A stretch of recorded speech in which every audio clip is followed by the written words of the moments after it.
Hey, how are you guys doing? Before we get started on this problem I've got here, there is an announcement. ThePuzzlr is having their 4th contest. It is for all grade levels, 1st through 12th. They're broken up into different divisions so you don't have seniors crossing the 1st graders. So don't worry about that. The prizes, there's going to be various prizes. There's Wolfram Alpha things and AOPS and Amazon. AOPS Gift-Cards? What does that mean? That means you can buy yourself AOPS books, which are pretty cool, or use them for classes or whatever else you want to take at the Art of Problem Solving. If you don't know what AOPS is, I hope that you do. The contest is Saturday, July 24th. It is online, so you don't have to worry about getting a ride. You might need internet connection. No, the link will be in the description. Be right back with this problem, 2009 AMC 10A, problem 22. Alright, and it's time for the problem. It's been a little while since I filmed. This is a by request problem from my problem request form. You can find that on my About page. There'll be like a banner image and over here a little button, and you can click the button. It'll take you to the problem request form. You can type it in, and eventually, months later, I'll get to it. This was requested by YouTube username Hey Roblox back in January. So if you're wondering how far behind I am, I'm about 20 videos behind on the request list. Gonna try to get a few of those filmed today and then release them a little bit over time. So 2 cubical dice each have removable numbers 1 through 6. So somehow like a felt die or something, you can pull it off. I don't know. You can remove the numbers though. The 12 numbers on the 2 dice are removed, put into a bag, then drawn one at a time and randomly, this is important, randomly reattached to the faces of the cubes, one number to each face. Okay, well that's going to be weird, right? Maybe. We'll see. The dice are then rolled and the numbers on the 2 top faces are added. What is the probability that the sum is 7? Okay, so how are we going to get started? I mean, all those different ways they could possibly be reattached. That feeling that you have right there of how all the different myriad ways we could reattach the things, how am I ever going to get it? That's actually a sign that it doesn't matter. Right? There's no way anybody could sit here and process all of the different ways. I mean, you could. It would probably take hours and hours to come up with every conceivable scenario of the reattachment of those numbers. But it should clue you in that during a 75-minute test on problem 22, you're not going to have enough time to do that. Then there must be some simple understanding we can apply to make this problem easier to do, or at least greatly reduce the time. And that would be this. Let's consider the 2 dice as different colors for a second. Let's say they're red and blue. So you're going to have red and blue, and you've got let me use those colors.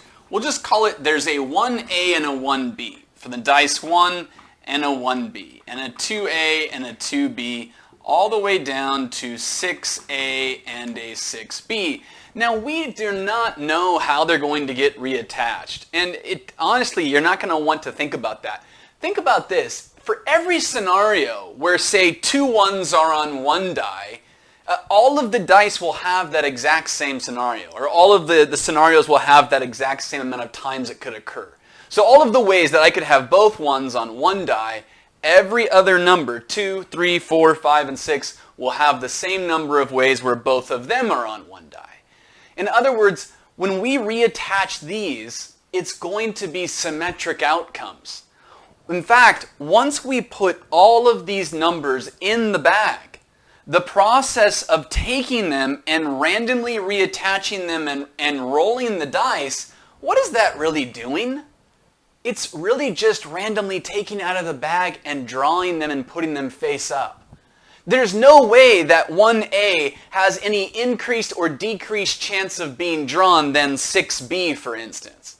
Right? It's impossible. They're not weighted or anything. It's not going to be an increased likelihood that any number is able to be drawn more than any other number, no matter how they get attached to the dice.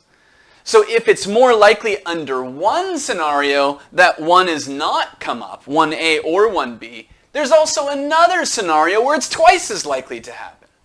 So in reality, once they all go into the bag and drawn, you can stop right here. You don't need to reattach them to the face. Just rethink of the problem as drawing the 12 numbers from the bag, because that's what attaching them to the dice and re-rolling them is going to do, the cubes.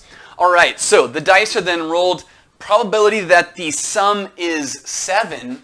Now here's another thing too. There's two ways you could approach this, and I'm going to cover both.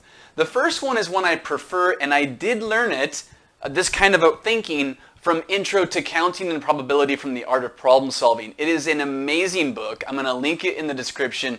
You should pick one up. It's going to greatly increase your skill at doing all of these kinds of problems. Okay? So, yeah, and it's purchasable from the AOPS website. It's actually cheaper there than Amazon. So, or it was at the time of this video.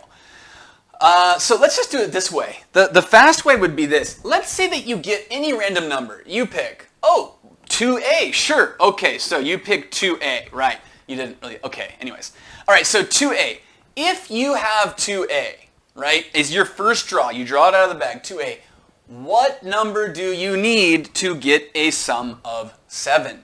Right, these are the kind of questions I would ask in tutoring. If you're interested in tutoring, you can send me an email. I do tutoring. I will have classes. I do have classes currently too. So how many other numbers in the other numbers that are available, how many numbers are there? There's 11. So there's 11 ways that you can draw the second number. The first number is irrelevant. For any number that you draw, there will be the same number of ways to win on the second number, and the only numbers that win are 5A and 5B. So there are 2 of those. It's going to be 2 out of 11, right? So all of this, the explanation takes a long time, but for the trained student or the trained test taker, you could have answered this in, man, if you had the thought about this being just randomly drawing the numbers from the bag essentially, 30 seconds to a minute, maybe? 22, now granted it's 2009. At the time this was a lot harder because that kind of thinking wasn't as well spread into the community. There was not a lot of people who had been exposed to that kind of thinking about the symmetry and things like that. Now many of you have, mostly from things like the AOPS book and the abundance of news sources online. So what would be the way that you would do this if you couldn't think of this setup here where you just you select one person at random, one die number at random, and then base all of the probability on that? For example, if you had given me 6A as your first draw, there would be still 2 numbers that would win, and out of 11 total numbers, the 1A and 1B would be winners, the other 11 would be what's left. Okay, so that's why it's always 2 out of 11 regardless of the numbers you choose. But if you couldn't think of that, how would you have finished the problem? This is solution method 2, if you will. It's a little bit less efficient, but you need to know more than one way. In case, what if you lack confidence on this? You can't do 23, 4, and 5, and you would like to solve it a second way just to feel more confident in your answer. Sometimes that happens. Let's go ahead and cover that. There are 12 numbers here. By randomly drawing them out, it's basically 12 choose 2. If you do 12 choose 2, n choose 2 is n times n minus 1 over 2. In other words, this is 12 times 11 over 2. See if you can prove that. Again, n choose 2 is n times n minus 1 over 2. Worth remembering. Divide the 2 into the 12 to get 6 times 11. There would be 66 outcomes. Now we just count how many winners there are. Well, how many should we expect? 11 times 6 is 6, 2 times 6 is 12. If these are equal, this needs to be 12 ways to win. If I get 1A, what ways can I win? I could pair it with 6A or 6B. If I have 1B, it can pair with 6A or 6B. So if I take these ones all have 2, and there's 12 different numbers, 12 times 2 is 24. Oh yeah, you got to kind of divide by 2 because we would have counted 6A with 1A as different from 1A with 6A. That, or you could have just gone up to 3A and 3B and stopped because you would already have all the matching pairs from the bottom half of the numbers. So you cut this in half. There's only 12 ways to win. Divide by 6, divide by 6, 2 out of 11, done several ways. I hope you enjoyed this solution. I'm going to try and film a few more today, and I'll probably not release them all at once so I can release them over time. It'll be easier. Hope you guys finish up your school year strong. and I'll see you guys in the next video.